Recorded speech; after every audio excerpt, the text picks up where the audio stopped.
meluangkan waktunya hari ini untuk berkumpul mendengarkan diseminasi tentang penyebaran budaya positif di sekolah kita. Nah, sebelumnya marilah kita mengucapkan puji syukur kepada Allah Subhanahu wa taala yang telah melimpahkan rahmat dan karunia-Nya kepada kita semua sehingga kita bisa berkumpul pada hari ini. Tak lupa selawat dan salam marilah kita kirimkan kepada junjungan kita Nabi besar Muhammad sallallahu alaihi wasallam yang telah membawa umatnya dari alam jahiliyah kepada alam yang penuh dengan ilmu pengetahuan seperti yang kita rasakan pada saat sekarang ini. Yang sama-sama kita hormati Ibu Kepala Sekolah yang telah hadir pada hari ini bersama kita, terusnya kepada teman-teman yang sangat saya hargai. Baiklah, sebelum saya mulai memaparkan tentang penyebaran pemahaman tentang budaya positif, sebelumnya marilah kita minta kepada Ibu Kepala Sekolah untuk memberikan kata sambutan. Kepada Ibu Kepala, kita silakan.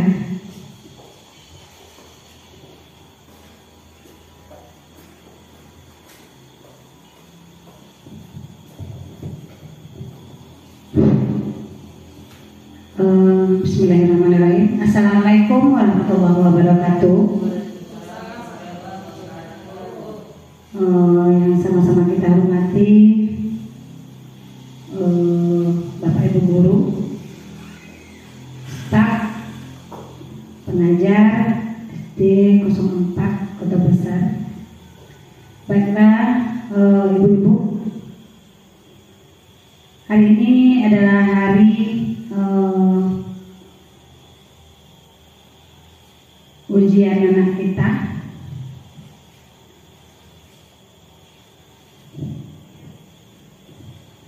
Bapak Ibu yang berbahagia, sengaja kita berkumpul di sini, yaitu dalam rangka tugas guru penggerak yaitu Bu Eka Desmaria, yaitu dalam bentuk aksi nyata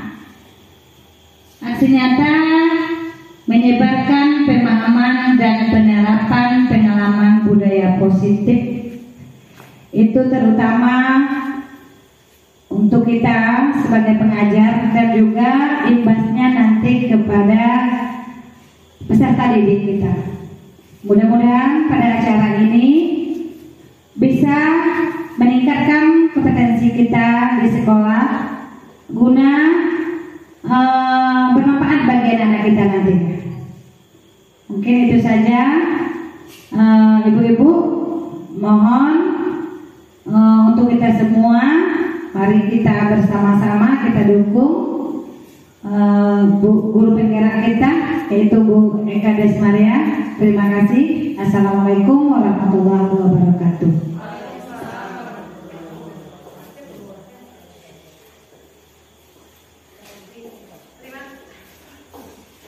Terima kasih kita ucapkan kepada Ibu Kepala Sekolah yang telah memberikan kata sambutannya kepada kita semua. Baiklah teman-teman, kali ini kami akan memberikan diseminasi itu tentang menyebarkan pemahaman dan penerapan pengalaman budaya positif. Nah, sekarang sebelum saya mulai memaparkannya, kira-kira kalau Bapak Ibu mendengar kata budaya positif itu apa kira-kira yang ada di kepalanya yang terbersit, yang terpikir budaya positif? Nah, disiplin, luar biasa Bu Ilya ya, disiplin. Apa lagi? Cerdas, bisa? Ya, budaya positif. Gotong royong. Nah, jadi banyak ya budaya positif yang bisa kita terapkan di sekolah kita. Nah, gunanya adalah untuk meningkatkan anak-anak kita menjadi anak-anak yang sesuai dengan profil pelajar Pancasila nantinya. Nah, ibu-ibu,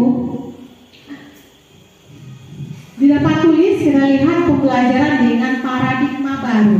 Nah, sebelumnya kita pernah mendengar mungkin ada yang namanya pembelajaran berpusat pada guru. Nah, ada juga pembelajaran yang berpusat pada murid. Nah, kira-kira ibu-ibu sudah melaksanakan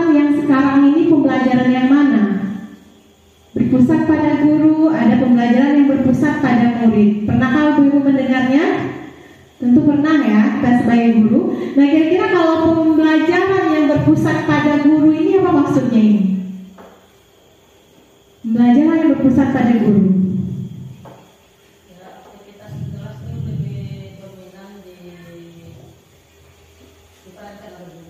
Ya betul. Ya betul sekali ya Bu-Ibu. Kalau pembelajaran kita berpusat pada guru, itu artinya pembelajaran itu yang lebih banyak beraktivitas itu adalah guru. Semuanya ditentukan oleh guru. Siswa hanya mengikuti, menurut tanpa bisa membantah. Itu yang berpusat pada guru. Nah, itu kita lakukan pada zaman dahulu, sebelum pada kurikulum yang lama. Nah, kalau sekarang itu sudah yang berpusat pada murid. Artinya pembelajaran kita itu disesuaikan dengan murid kita, disesuaikan dengan kebutuhannya, disesuaikan dengan minatnya, disesuaikan dengan profil siswa tersebut. Apa itu profil siswa? Itu termasuk salah satunya adalah gaya belajar siswa. Nah, pembelajaran dengan paradigma baru adalah pembelajaran dengan yang dirancang berdasarkan pembelajaran berdiferensiasi, sehingga siswa belajar sesuai kebutuhannya berdasarkan tahap perkembangan untuk mengembangkan profil pelajar Pancasila. Belakangnya saja. Ada 2 orang. Anda adalah A.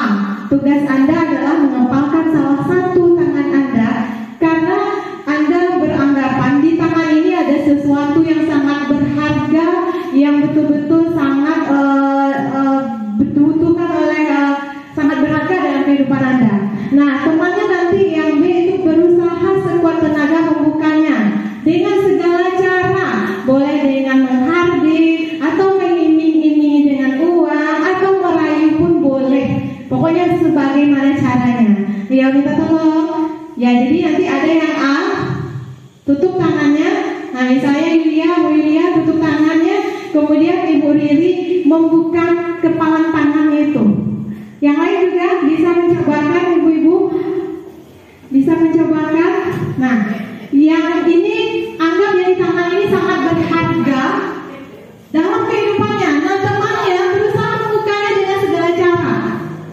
Dengan segala cara, boleh tunjukkan, boleh dengan hardik, boleh mungkin dengan mengiming-imingi dengan uang. Boleh. Sudah? Nah, sekarang coba kembalikannya lagi. Coba kembalikannya lagi. Nah,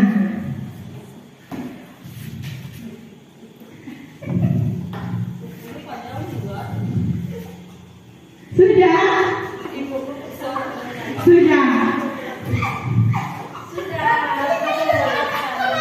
Terima kasih kepada ibu-ibu. Tepuk tangan kita semua.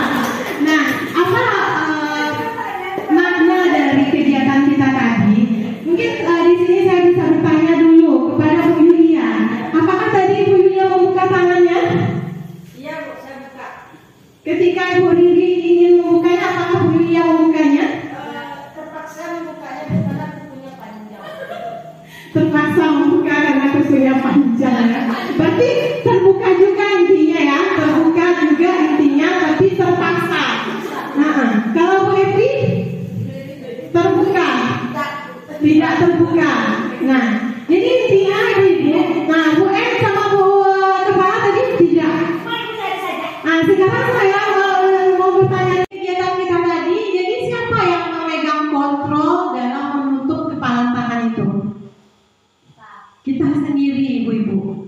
Kita sendiri yang memegang kontrolnya. Jadi intinya adalah orang tidak bisa memaksakan keinginannya kepada kita, begitu juga kita kepada anak. Intinya adalah kontrol diri itu tergantung kepada kita sendiri. Nah, selama ini terjadi miskonsepsi teori kontrol, artinya persepsi yang salah tentang teori kontrol. Kontrol itu pengendalian terhadap diri sendiri. Nah, di sini ada beranggapan guru mengontrol murid. Nah, di sini ada yang berpandangan bahwa guru tersebutlah yang mengontrol murid kita. Padahal tidak demikian, ibu-ibu. Kalau murid tidak mau dikontrol, kalau dia tidak mau disuruh, dia tidak akan mengikuti kita. Nah, kenapa kita bisa menyuruh murid? Karena dia mengizinkan kita untuk mengontrolnya. Jadi kontrol sebenarnya itu adalah dari diri dia sendiri. Ketika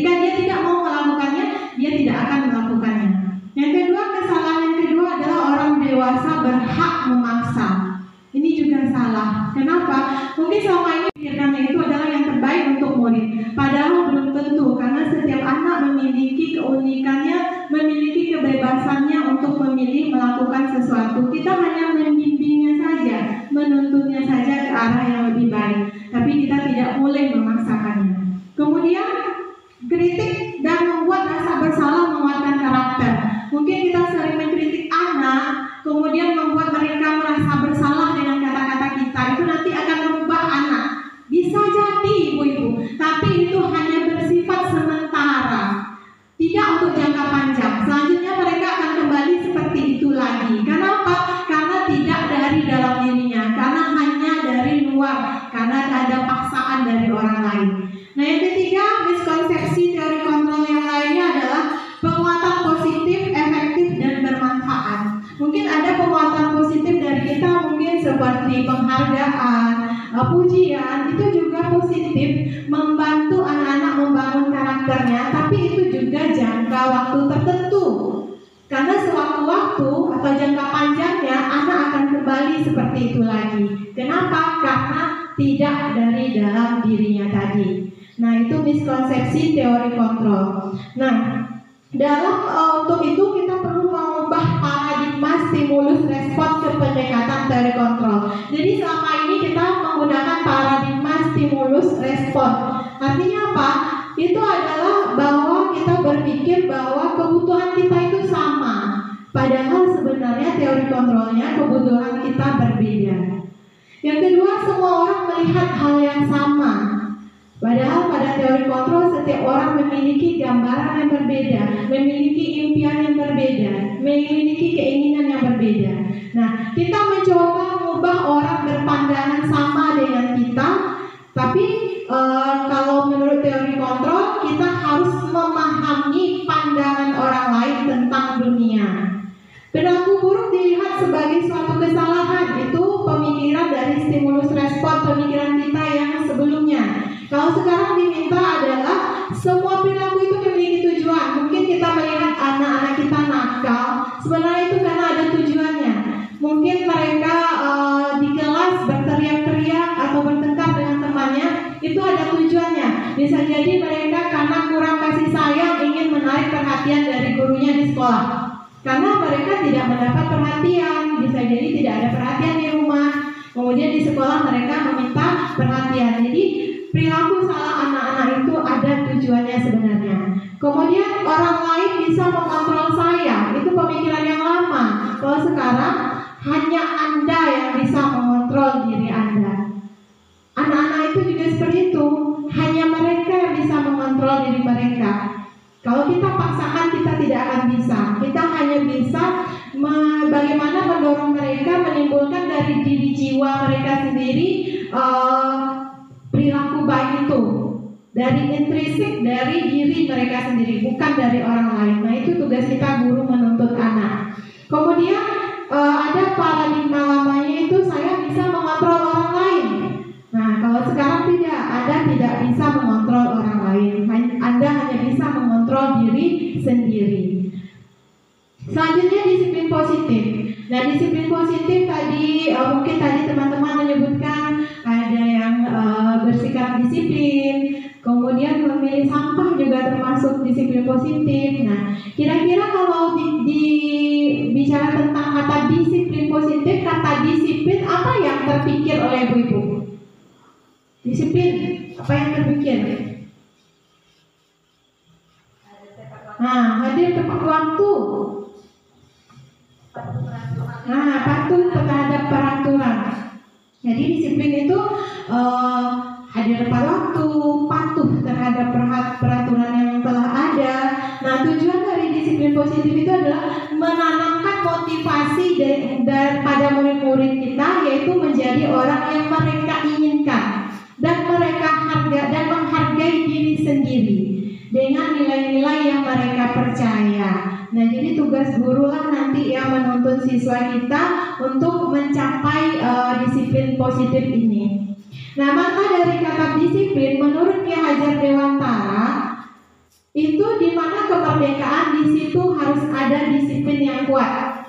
Sesungguhnya disiplin itu bersifat self-disiplin, yaitu kita sendiri yang mewajibkan kita dengan sekeras-kerasnya, tetapi itu sama saja. Sebab jika kita tidak cakap melakukan self-disiplin, wajiblah penguasa lain yang mendisiplinkan diri kita. Dan peraturan demikian itulah harus ada di dalam suasana yang merdeka. Mungkin maksudnya di sini adalah seseorang yang memiliki disiplin diri berarti mereka bisa bertanggung jawab terhadap apa yang dilakukannya, karena mereka mendasarkan tindakan mereka pada nilai-nilai kebajikan universal. Kebajikan universal artinya yang digunakan oleh orang pada umumnya.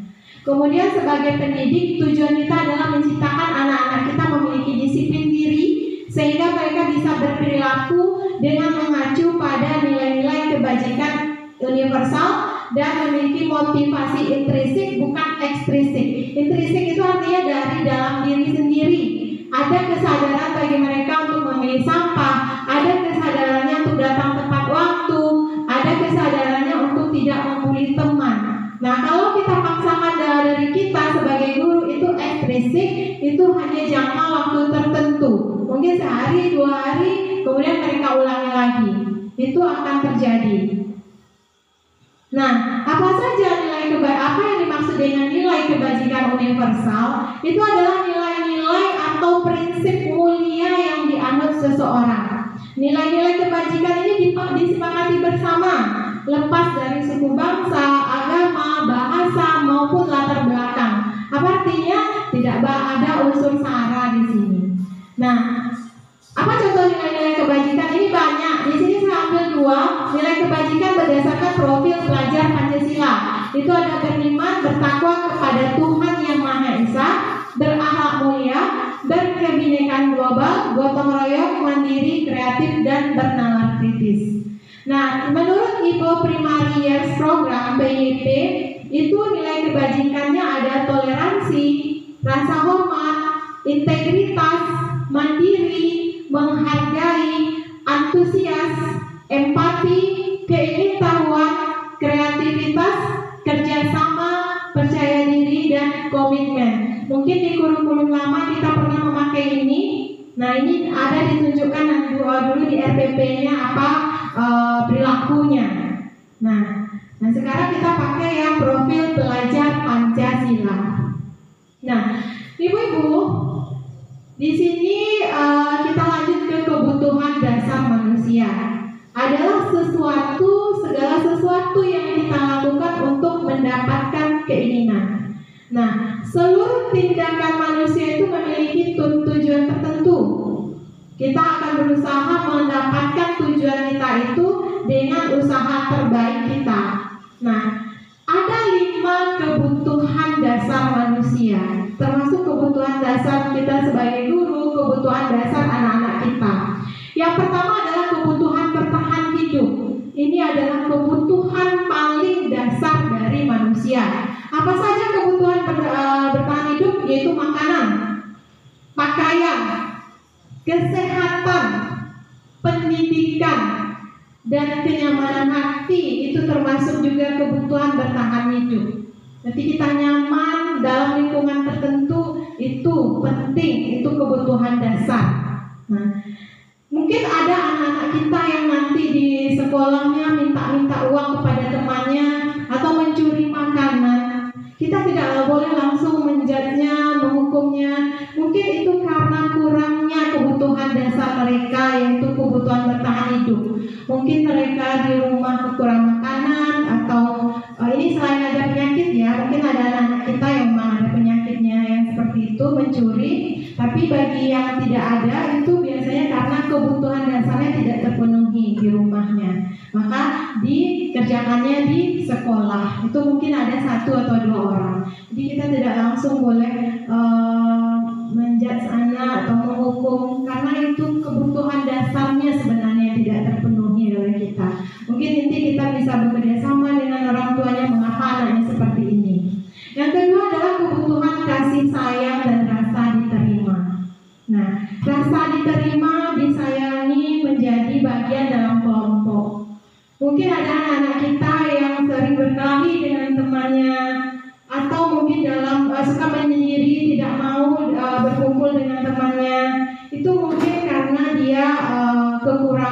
disayang. Makanya di sekolah dia selalu. Jadi kebutuhan dasar manusia yang ketiga itu adalah kebebasan. Kebebasan ini adalah kebebasan siswa dalam menentukan pilihannya. Kemudian kebebasannya untuk mandiri, mencoba hal-hal baru, dan mampu mengendalikan dirinya. Mungkin ada anak-anak kita yang kita suruh seperti ini, lain pula yang dikerjakannya, tidak sesuai keinginan kita.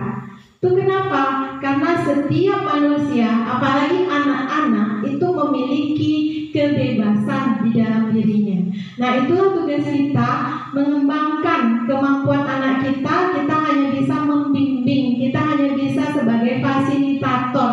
Kita tidak boleh memaksakan keinginan kita kepada anak kita, karena mereka punya kebebasan. Kita sama-sama ya, karena saya menyadari sendiri, saya pun sedang belajar untuk mengubah paradigma ini, mengubah apa yang selama ini salah saya lakukan, yang memaksakan kepada anak apa yang kita inginkan, karena kita menganggap itu betul, itu yang terbaik, padahal untuk anak belum tentu itu yang terbaik. Mungkin dalam pembelajaran kita bisa sekali-sekali mengajak anak keluar, bisa sekali-sekali memberikan pembelajaran yang berbeda dari sebelumnya, bisa memberikan kebebasan kepada anak, hari ini mau belajar apa, mau belajar dengan cara apa, seperti itu yang maksudnya kebebasan. Jadi memberikan kebebasan kepada anak untuk menentukan pilihannya sendiri. Kemudian kesenangan, ada kebutuhan anak itu adalah bermain, bahagia, tertawa. Mungkin di kelas kadang mereka bergurau dengan teman-temannya di dalam jam pelajaran, karena mereka memang punya kebutuhan dasar, yaitu bermain. Mungkin hanya 5 menit itu sudah paling lama mereka tahan diam. Kemudian mereka bergerak lagi, berbicara. Nah, kita mungkin sering marah karena kalau sekarang kita tidak boleh lagi kelas yang bagus itu, kelas yang baik itu muridnya diam, tenang, tidak seperti itu. Murid yang baik itu adalah siswanya yang aktif, tentu dengan dikontrol dengan baik, tidak membiarkan asal-asalan. Memang ada kegiatan di dalamnya, tidak apa-apa meribut, tapi memang karena belajar meributnya, bukan karena bicara yang tidak ada manfaatnya. Nah, karena anak-anak kita punya kesenangan, kebutuhan dasarnya kesenangan. Yang ketiga, yang terakhir adalah penguasaan. Anak-anak itu punya harga diri, keinginan untuk dianggap, diakui, prestasinya, kemudian didengarkan. Makanya kita sebagai guru, mungkin ketika anak-anak kita bermasalah atau ada perilakunya yang berbeda dari biasanya, nah saat itulah kita harus mendengarkan apa masalahnya, karena setiap anak itu ingin didengarkan. Selanjutnya, motivasi perilaku manusia. Nah, motivasi intrinsik dan ekstrinsik tadi, yang ekstrinsik itu motivasi anak, misalnya melakukan sesuatu karena dorongan dari luar, misalnya milih sampah karena takut dimarahi, kemudian belajar karena ingin dihargai, dipuji, atau diberi hadiah. Nah, sekarang tidak boleh lagi karena itu motivasi ekstrinsik. Kita usahakan dia punya motivasi intrinsik dari dalam dirinya. Nah, motivasi intrinsik itu bagaimana seorang guru mampu membangun atau menciptakan motivasi dari dalam diri siswa agar dia mau melakukan sesuatu itu karena dorongan dari dalam dirinya, bukan karena paksaan dari orang lain. Nah, untuk itu kita punya 5 posisi kontrol. Nah, guru punya 5 posisi kontrol. Ada yang biasa kita lakukan, posisi kontrol kita adalah sebagai penghukum. Sebagai penghukum itu biasanya kita, misalnya anak terlambat, kita suruh keliling lapangan. Nah, berarti itu posisi kita sebagai penghukum. Kemudian ada pembuat rasa bersalah sebagai teman, sebagai pemantau, dan sebagai manajer. Nah, contoh penerapan 5 posisi kontrol di sini adalah, contohnya siswa tidak memakai atribut lengkap. Mungkin hari Senin kita upacara bendera, siswa tidak menggunakan atribut lengkap. Nah, kalau kita sebagai penghukum guru, itu anak akan kita suruh berdiri di lapangan selama 1 jam atau setengah jam. Itu sebagai penghukum. Nah, sekarang itu tidak diperbolehkan lagi, ibu-ibu. Tidak diperbolehkan lagi. Yang kedua, pembuat rasa bersalah. Kalau membuat rasa bersalah seperti ini, Ibu, misalnya Bu ada anak-anaknya nanti yang tidak memakai atribut lengkap, gurunya bicara seperti ini, apa kamu tidak kasihan pada ibu? Nanti ibu yang dimarahi kepala sekolah karena tidak bisa mendisiplinkan anak. Wali kelasnya ini. Nah, berarti kata-katanya menghibah-hibah. Nah, itu yang membuat anak rasa bersalah, nanti dia akan melakukan, besok dia akan lengkap lagi. Tapi sama seperti sebelumnya saya katakan, itu tidak akan bertahan untuk jangka waktu yang lama. Kemudian sebagai teman, siswa misalnya kata-katanya seperti ini, sekali ini saja ya, tidak apa-apa, besok jangan diulangi ya. Jadi itu guru sebagai teman sambil tersenyum. Nah, kata-katanya ringan bagaimana seorang teman kepada temannya.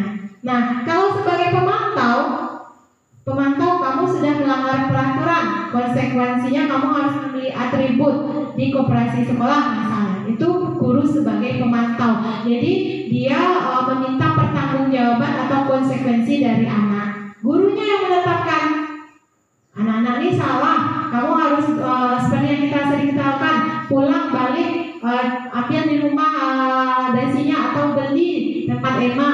Nah itu berarti guru sebagai pemantau. Nah yang terbaik itu posisi guru adalah sebagai manajer. Apa itu manajer? Nanti kalau ada murid yang bermasalah atau bersalah, itu tidak langsung guru yang menentukan hukumannya. Seperti ini kata-katanya, apakah kamu tahu kesalahanmu? Jadi anak itu yang ditanya dulu kesalahannya apa. Kemudian kesepakatan kelas yang mana yang dilanggarnya. Kemudian apa yang akan dilaksanakan selanjutnya untuk memperbaiki kesalahannya. Jadi dari dia apa yang akan dilakukan, bukan guru yang menentukan hukumannya, bukan guru yang menentukan konsekuensinya, tapi anak tersebut. Anak ini karena melakukan kesalahan ini dia mau seperti apa. Nah itu yang disebut dengan manajer. Jadi apa tadi ibu-ibu? Nanti ada pertanyaannya loh siap ini. Jadi yang sebagai penghukum tadi langsung menghukum, berdiri di lapangan. Kalau membuat rasa bersalah, kata-kata itu menghibah-hibah kepada anak muridnya. Bu seperti ini dulu, seperti ini dulu. Nah itu bisa mempengaruhi anak tapi dalam jangka waktu yang pendek. Kemudian teman, kata-katanya santai, sekali ini saja ya, tidak apa-apa. Nah seperti itu sebagai teman. Nah kalau yang pemantau, dia minta langsung guru yang menetapkan hukum konsekuensinya. Kalau manajer itu dari murid. Dari murid ditanya kesalahannya apa yang dilanggar, kemudian bagaimana dia cara mengatasinya. Nah ibu-ibu sekarang yang pertama ini, ibu sangat kecewa sekali dengan kamu. Nah kira-kira ini posisi kontrol apa yang dilakukan oleh guru ini? Ibu sangat kecewa sekali dengan kamu. Nah kira-kira apa ya? Ya betul ya Bu En.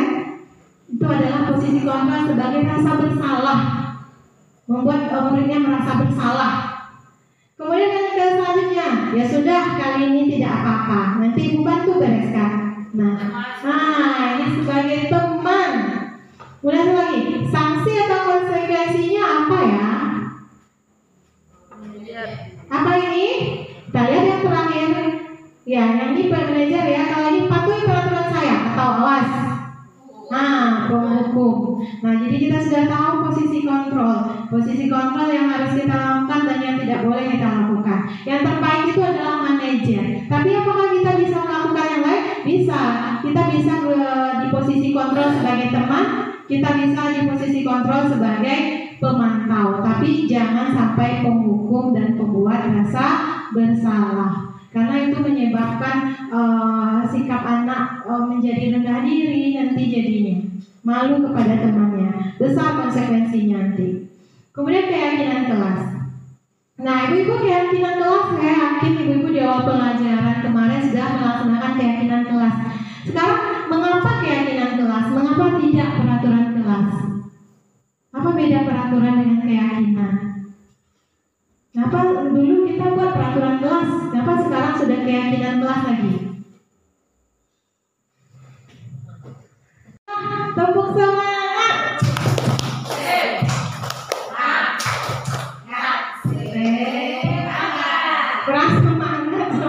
semangatnya. Kita ulang lagi. Tepuk semangat.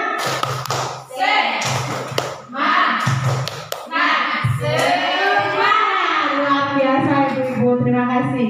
Nah, keyakinan kelas dengan peraturan kelas, apa kira-kira bedanya? Kalau peraturan kelas itu kan bunyinya terlalu mengikat dan mungkin ada agak keras di situ ya. Mungkin ada peraturan nanti ujung-ujungnya nanti kalau dilanggar hukuman pasti ya. Tapi kalau keyakinan itu ada opsi-opsinya yang mungkin seperti yang dibilang tadi bisa ada kontrolnya. Iya, luar biasa Bu Yulia ya. Jadi keyakinan kelas dengan peraturan kelas. Nah, kalau peraturan kelas Ibu-ibu namanya peraturan itu mengatur. Mengatur tentu ada hukumannya. Kemudian ada kata-kata negatifnya. Tidak boleh terlambat, tidak boleh buang sampah sembarangan, tidak boleh ini, tidak boleh itu. Nah, itu yang peraturan. Nanti kalau seperti ini hukumannya. Nah, kalau keyakinan itu namanya keyakinan itu kesepakatan bersama dari anak yang dan kata-katanya nggak boleh ada kata-kata tidak. Kalau keyakinan tidak boleh ada kata-kata tidak. Kalau misal membuang sampah sembarangan, membuang sampah di tempat sampah. Jangan buat kesepakatan kelas tidak boleh membuang sampah sembarangan. Kata-kata negatif tidak boleh digunakan dalam kesepakatan kelas. Membuang sampah ke tempat sampah. Datang ke sekolah tepat waktu. Belajar di kelas dengan tertib. Jadi tidak ada kata-kata negatifnya. Itu bedanya. Dan kesepakatan kelas ini datangnya dari siswa dan mereka yang menentukan konsekuensi namanya, bukan hukuman, konsekuensinya. Misalnya mereka menumpahkan air di meja gurunya, konsekuensinya apa? Mereka lap lagi. Nah, kalau biasa kita kan dihukum, misalnya dihukum karena salah, karena berulur, jatuh tumpah minuman ke meja gurunya, basah buku-bukunya, misalnya mejanya basah berantakan, dihukum anaknya. Kalau sekarang enggak. Namanya kesepakatan kelas, ada konsekuensinya. Anak buat salah, hilangkan konsekuensinya. Dia membuat air tumpah, meja berserakan, suruh dia perbaiki lagi, suruh dia bersihkan lagi. Itu namanya konsekuensi. Nah, itu beda keyakinan kelas dengan peraturan kelas. Nah, pembentukan keyakinan kelas yang pertama bersifat abstrak, berupa pernyataan universal, artinya secara umum. Kemudian dibuat dalam pernyataan positif. Tidak ada yang negatif, kata-kata tidaknya, kata-kata bukannya juga. Kemudian keyakinan kelas ini dibuat oleh warga kelas atau warga sekolah, harus dilibatkan. Nah, kita lanjutkan segitiga restitusi. Segitiga restitusi adalah proses dialog yang dijalankan oleh guru agar dapat menghasilkan murid yang bertanggung jawab. Nah, ini yang coba saya lakukan kemarin kepada mungkin belum kenyataannya ya, baru prakteknya saja. Itu kepada 2 orang anak segitiga restitusi. Mereka melakukan kesalahan. Nah, langkah-langkah melakukan segitiga restitusi itu misalnya pertama menstabilkan identitas. Bagian dasar dari segitiga restitusi itu bertujuan untuk mengubah identitas anak dari orang yang gagal untuk menjadi orang yang sukses. Mungkin ketika anak-anak kita melakukan kesalahan, mereka ketakutan. Mereka takut, kemudian kadang mereka berbohong, tidak mengakui kesalahannya. Nah, langkah yang kita lakukan adalah yang pertama menstabilkan identitasnya. Artinya apa? Kita buat mereka merasa nyaman dulu. Ketika mereka melakukan kesalahan, kita buat mereka merasa nyaman. Contohnya kata-katanya, tidak ada manusia yang sempurna. Wajar bila kamu melakukan kesalahan. Nah, kita bisa menyelesaikan ini. Nah, mungkin itu kata-katanya yang bisa menenangkan anak. Nah, kemudian yang kedua, langkah restitusi yang kedua adalah validasi tindakan yang salah. Menurut teori kontrol, semua tindakan manusia baik buruk itu punya tujuannya. Yang buruk itu pasti karena ada sesuatu, ada kebutuhan yang tidak terpenuhi. Nah, dalam melakukan validasi tindakan yang salah ini kata-katanya misalnya, padahal kamu bisa melakukan hal yang lebih buruk dari ini. Misalnya dia berkelahi, misalnya ada temannya mencontek ketika ujian, dia hanya berkata kasar, tidak sampai memukul katanya. Berarti kita bisa, padahal kamu bisa melakukan yang lebih buruk dari ini, misalnya dengan memukul. Kamu pasti punya alasan mengapa melakukan ini. Jadi ketika tadi dia sudah tenang, kita lanjutkan melakukan hal tersebut. Nah, setelah itu langkah yang ketiga, kita menanyakan keyakinan. Menanyakan keyakinan itu artinya kita tanyakan kepada anak itu mengapa dia melakukan hal tersebut itu, apakah dia tidak tahu keyakinan kelas mana yang dia langgar. Kemudian setelah dia tahu dia melakukan kesalahan, ada keyakinan kelas yang dia langgar, tanyakan kepada anak tersebut bagaimana cara dia untuk memperbaiki kesalahannya. Nah, itu maksudnya keyakinan, menanyakan keyakinan kelas. Mungkin di sini ada video sedikit. Itu ketika saya melakukan segitiga restitusi, kita perhatikan sama-sama.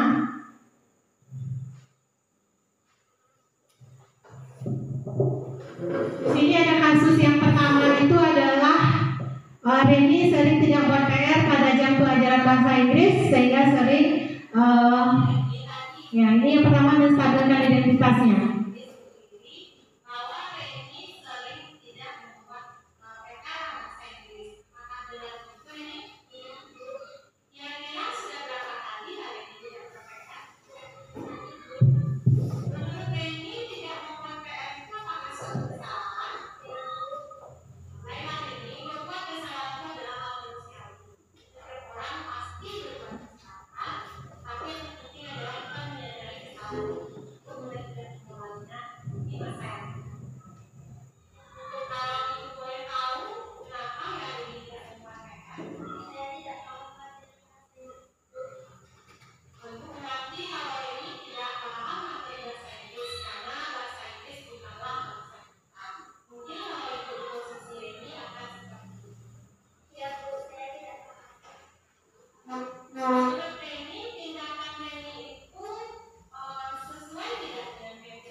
Ini kasus kedua, Ibu.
Ibu itu adalah contoh segitiga restitusi tadi, bagaimana penerapannya dalam kehidupan kita sehari-hari di sekolah ini, bagaimana mengatasi masalah-masalah yang dilakukan oleh anak kita. Mungkin kita bisa mulai melaksanakannya. Kita coba tidak memarah-marahi dulu, langsung kita coba dengan melaksanakan tahapan-tahapan dalam segitiga restitusi ini. Apakah kita sama-sama bersedia untuk berubah, Ibu-ibu? Ya, kita berusaha ya demi menciptakan anak-anak didik kita menjadi anak-anak yang lebih baik. Kita harus merubah paradigma kita bahwa mereka adalah orang-orang yang perlu kita tuntut. Kita tuntut, bukan kita paksa. Bahwa mereka itu melakukan perbuatan yang salah karena mereka tidak terpenuhi kebutuhannya. 5 kebutuhan dasarnya tadi tidak terpenuhi di rumahnya, di masyarakatnya, sehingga mereka melakukannya di sekolah. Nah, itu yang harus kita sadari bersama-sama. Waktunya Ibu semuanya. Saya akhiri dengan Assalamualaikum warahmatullahi wabarakatuh.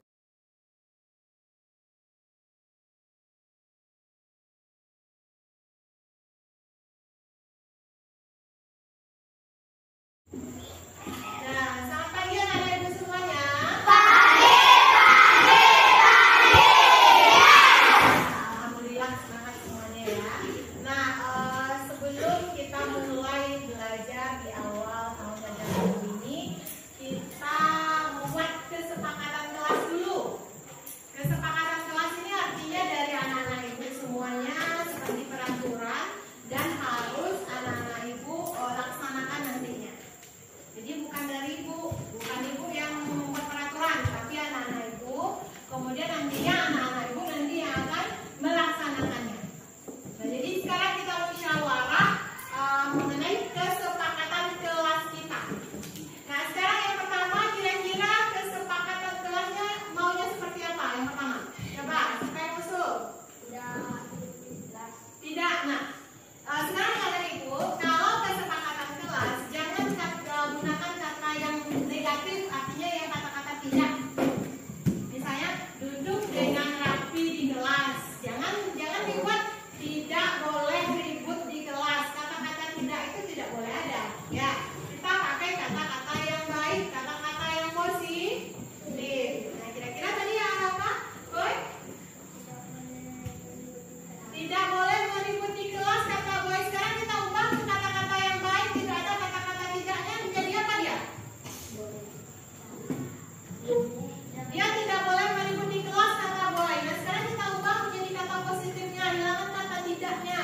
kita mulai belajar di awal tahun ajaran ini, kita membuat kesepakatan kelas dulu. Kesepakatan kelas ini artinya dari anak-anak ibu semuanya seperti peraturan dan harus anak-anak ibu laksanakan nantinya. Jadi bukan dari bukan ibu yang membuat peraturan, tapi anak-anak ibu. Kemudian nantinya anak-anak ibu nanti yang akan melaksanakannya. Nah, jadi sekarang kita musyawarah mengenai kesepakatan kelas kita. Nah, sekarang yang pertama kira-kira kesepakatan kelasnya maunya seperti apa? Yang pertama, coba siapa yang usul? Tidak. Nah, sekarang anak ibu, kalau kesepakatan kelas jangan gunakan kata yang negatif, artinya yang kata-kata tidak. Misalnya duduk dengan rapi di kelas. Jangan dibuat tidak boleh ribut di kelas. Kata-kata tidak itu tidak boleh ada.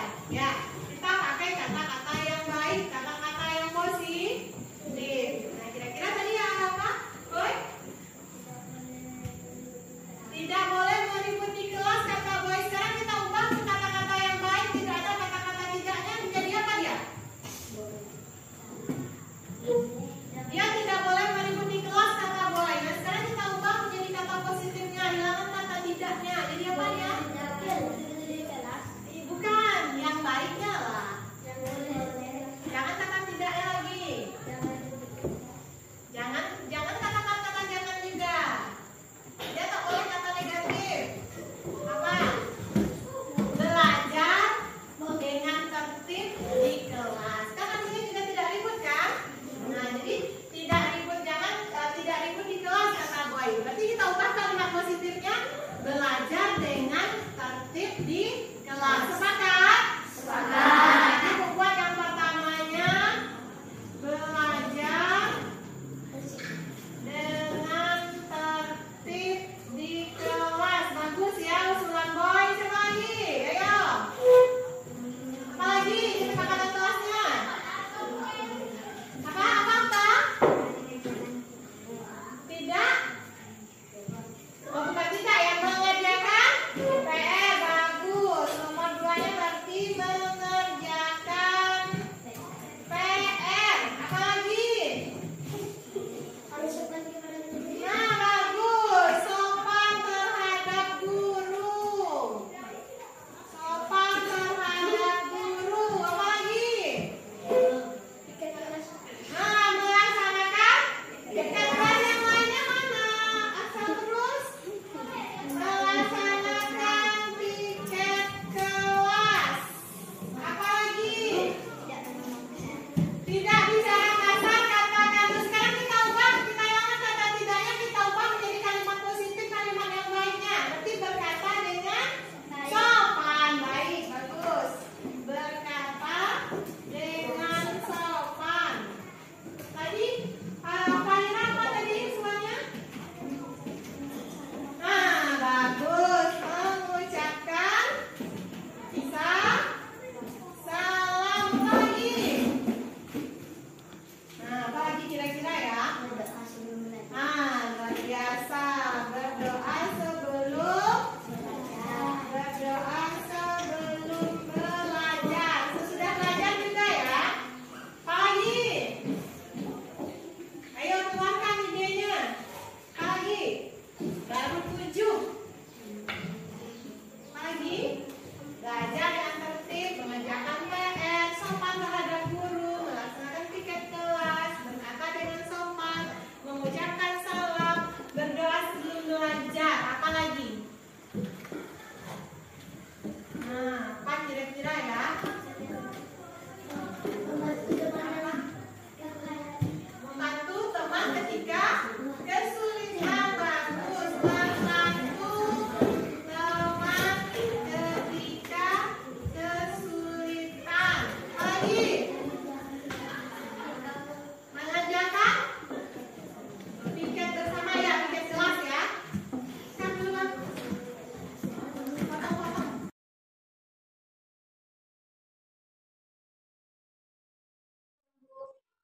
Begini Reni, tadi Ibu mendengar dari guru bahasa Inggris Bu Riri bahwa Reni sering tidak membuat PR bahasa Inggris. Apakah benar begitu Reni? Benar, Bu.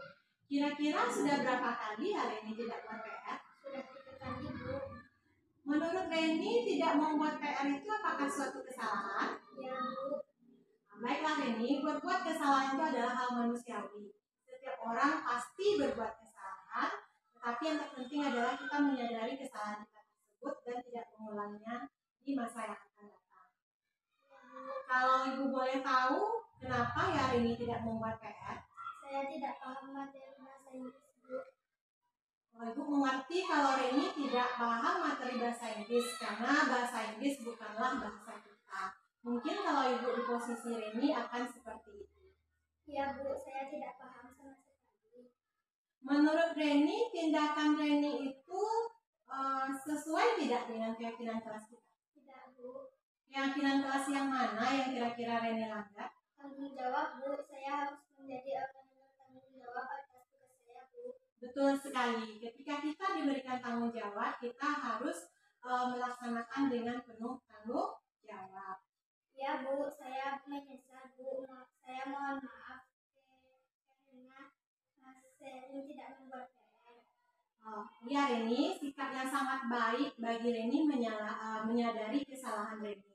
Menurut Reni, apa yang harus Reni lakukan agar kedepannya Reni selalu membuat PR bahasa Inggris? Saya akan bertanya kepada teman-teman saya yang mengerti bahasa Inggris, Bu. Betul Reni. Nah selain itu Reni juga bisa mencarinya dalam kamus bahasa Inggris. Ya, Bu. Saya akan melakukannya mulai sekarang. Baiklah Reni, terima kasih Reni sudah menemukan solusinya dan Ibu berharap untuk kedepannya Reni tidak mengulangi kesalahan yang sama. Sekarang Reni boleh kembali ke kelas. Selamat siang Kanu. Selamat siang, Bu. Ibu dengar Kanu bertengkar dengan Axel pada jam pelajaran PAI. Apakah benar Kanu? Benar, Bu. Kalau boleh Ibu tahu, kira-kira kenapa ya? Saya marah, Bu. Axel mencontek jawaban saya waktu PHPR. Saya marah, Bu. Oh, seperti itu. Pasti kamu marah dan kesal. Kalau Ibu jadi kamu, Ibu akan marah juga. Kemudian apa yang kamu akan lakukan? Saya memarahi dia dan berteriak kepadanya karena mencontek, Bu. Oh, begitu. Pasti kamu melakukan seperti itu karena suatu alasannya. Ya, Bu. Saya sudah capek-capek menghafal. Dia enak-enakan mencontek. Masa nilai saya sama dengan dia? Ya wajarlah bila kamu marah dan tidak terima. Untung kamu hanya membentak dan marah-marah ya kamu. Ya, Bu. Saya masih bersabar dan hanya marah-marah. Untung saya tidak memukul, Bu. Ya, Ibu paham. Kamu bisa bersabar dan tidak berbuat yang lebih parah lagi. Ya, Bu. Sekarang kita lihat tindakan kamu yang marah-marah. Kira-kira tindakan kamu itu sesuaikah dengan keyakinan kelas kita? Tidak, Bu. Jadi keyakinan mana yang kira-kira kamu langgar? Sebenarnya saya adalah orang yang menghargai orang lain, Bu. Tapi pada saat itu saya emosi sehingga seperti itu. Kamu meyakini menghargai itu penting tidak buat kamu? Yakin, Bu. Bagus, tapi ada pula keyakinan yang harus kita yakini pada saat kita sedang marah, bukan? Ya, Bu. Saya harus lebih bersabar ketika saya sedang emosi. Kira-kira kamu bersedia memperbaiki masalah ini? Bersedia, Bu. Menurut kamu bagaimana menjadi orang yang sabar itu? Sangat menyenangkan, Bu. Hati saya menjadi lebih tenang, Bu. Betul sekali kamu. Dengan bersabar kita akan menjadi lebih tenang dan dapat melakukan segala sesuatu menjadi lebih baik lagi. Alhamdulillah kamu sudah mengetahui kesalahannya dan sudah menyadarinya. Ibu harap kedepannya tidak terjadi hal-hal seperti ini lagi ya. Terima kasih, Bu. Dan sekarang kamu boleh kembali ke kelasnya.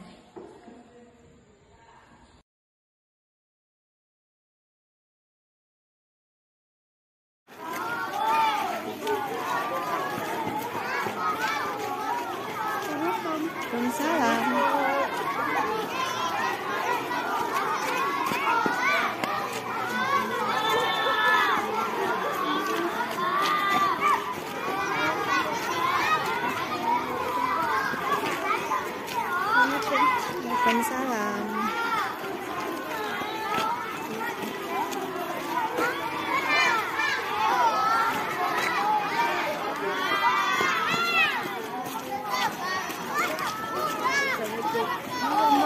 Waalaikumsalam. Waalaikumsalam.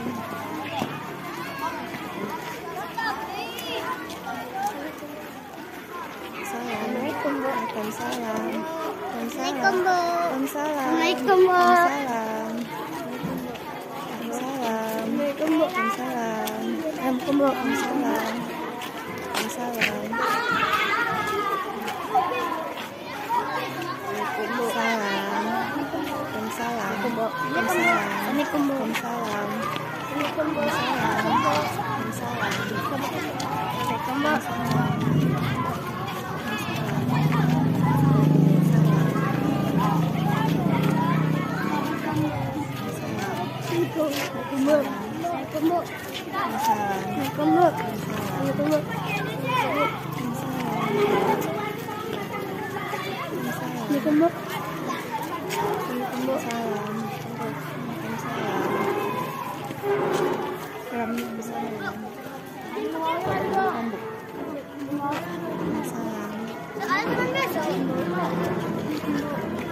Kita bersih.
Geser selo.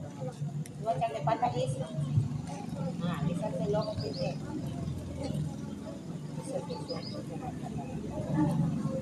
Tak jauh itu dulu.